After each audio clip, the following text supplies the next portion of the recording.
शिरूर लोकसभा मतदारसंघात राष्ट्रवादीचे विद्यमान खासदार अमोल कोल्हे हे बड्या नेत्यांविना आपली निवडणूक लढवित आहेत. शिरूरचे आमदार अशोक पवार वगळता एकही आमदार त्यांच्या सोबत नाहीये. इतर पाचही आमदार हे महायुतीचे आहेत.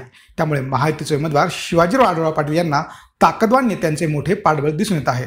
लोकसभा मतदारसंघातील 6 पैकी 5 आमदार हे महायुतीचे आहेत.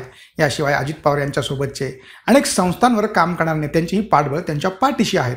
आढळराव यांनी आतापर्यंत लोकसभेच्या 4 निवडणुका लढविल्या आहेत, पण त्यातील एकाही निवडणुकीत इतके नेते त्यांच्या सोबतीला कधीच नव्हते.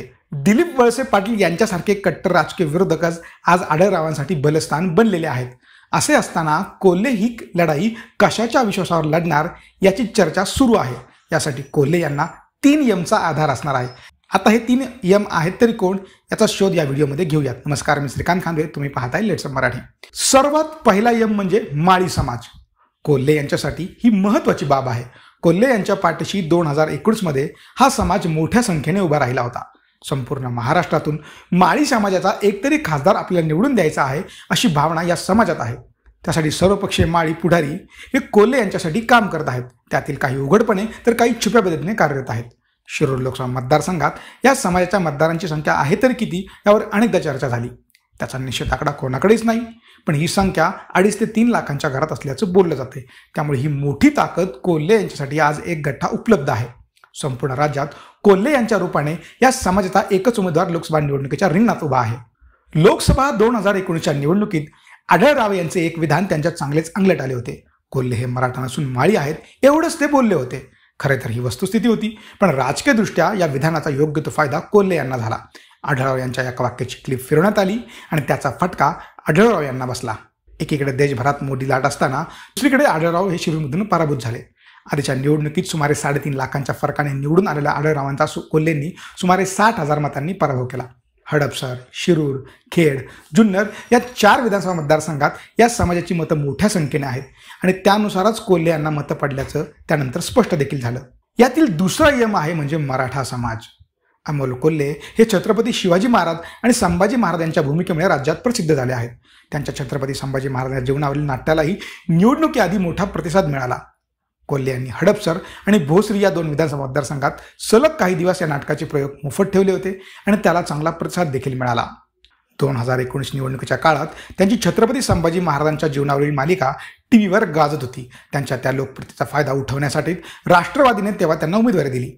या निर्णयाची कबुली अजित पवार यांनी जाहीरपणे दिली होती. त्यामुळे शिवप्रेमी सारे मतदार हे कोल्हे यांच्या प्रेमात आहेत. त्यात मराठा समाजाची संख्या देखील भरपूर आहे. कोल्हे यांच्या या पार्श्वभूमीमुळे समाजनीय मतांचं ध्रुवीकरण करण्याचा प्रयत्न यशस्वी होत नाही. त्याचा योग्य तो फायदा कोल्हे यांना होतो. कोल्हे यांना फोन केला तर ते पलीकडनं जय शिवराय असे बोलून संभाषणाला सुरुवात करतात. ही छोटी गोष्टही अनेकांच्या नजरेतनं सुटत नाही. आपल्या प्रभावी वक्तृत्वामुळे त्यांचा मोठा चाहता वर्ग आधीच तयार झालाय. मतांच्या बेरजेसाठी या गोष्टी महत्त्वाच्या असतात. कोल्हे यांच्यासाठी उपयुक्त ठरणारा तिसरा यम म्हणजे मुस्लिम समाज.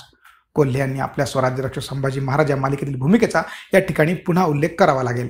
संभाजी महाराजांना धर्मवीर म्हणायचे की स्वराज्य रक्षक असा वाद मध्यंतरी रंगला होता, पण या वादाच्या आधीच कोल्हे यांच्या मालिकेत स्वराज्य रक्षक अशीच प्रतिमा छत्रपती संभाजी महाराजांची उभी करण्यात आली होती. संभाजी राजेंना विरोध करणाऱ्या स्वधर्मातील व्यक्तींना यात लक्ष करण्यात आल्याचा आक्षेप तेव्हा घेण्यात आला होता.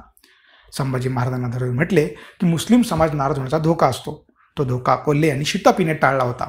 त्याचा उपयोग त्यांना लोकसभा निवडणुकीत होऊ शकतो. शिरूर मतदारसंघात सुमारे 10% मुस्लिम समाज आहे. हा घटक भाजपवर नाराज असल्याचं बोललं जाते. त्यामुळे साहजिकच कोल्हे यांच्यासाठी ही गोष्ट उपयोगी ठरू शकते. अर्थात केवळ या 3 यम भोवतीच ही निवडणूक लढविली जाणार असं अजिबात नाही, पण कोल्हे यांना हे घटक सहाय्यभूत नक्कीच ठरू शकतात. आढळराव यांच्यासाठी पंतप्रधान नरेंद्र मोदी यांची प्रतिमा हे मोठं बलस्थान आहे. शहरी भागात मोदींना मानणारा मोठा वर्ग देखील आहे आणि आधी म्हटल्याप्रमाणे सारे स्थानिक बडे नेते देखील त्यांच्या सोबतच आहेत. दुसरीकडे शरद पवार यांना मानणाराही मोठा वर्ग या मतदारसंघात आहे. पवार साहेबांवर अन्याय झाला म्हणून पोट तिडकीने बोलणारे अनेक जण या मतदारसंघात भेटतील. अनेक प्रस्थापित नेते हे अजित पवार यांच्या सोबत आहेत. त्यांच्या विरोधातील फळी ही कोल्हे यांना उपयोगी पडू शकते. एकूणच कोल्हे यांच्यासमोर आव्हान मोठं आहे. शिवाजीराव आढळराव यांना 2019च्या पराभवाचा वचपा काढायचा आहे. त्यामुळे दोघेही एकमेकांवर जोरदार प्रहार करत असल्याचं दिसत आहे. यातील कोणाची निवड मतदार करणार हे येत्या 4 जूनला स्पष्ट होईल. तुम्हाला ही माहिती कशी वाटली आम्हाला कमेंट करून नक्की सांगा. तसेच असेच नवनवीन माहितीपूर्ण व्हिडिओ पाहण्यासाठी लेट्सअपच्या सर्व सोशल मीडिया प्लॅटफॉर्मला फॉलो करायला विसरू नका.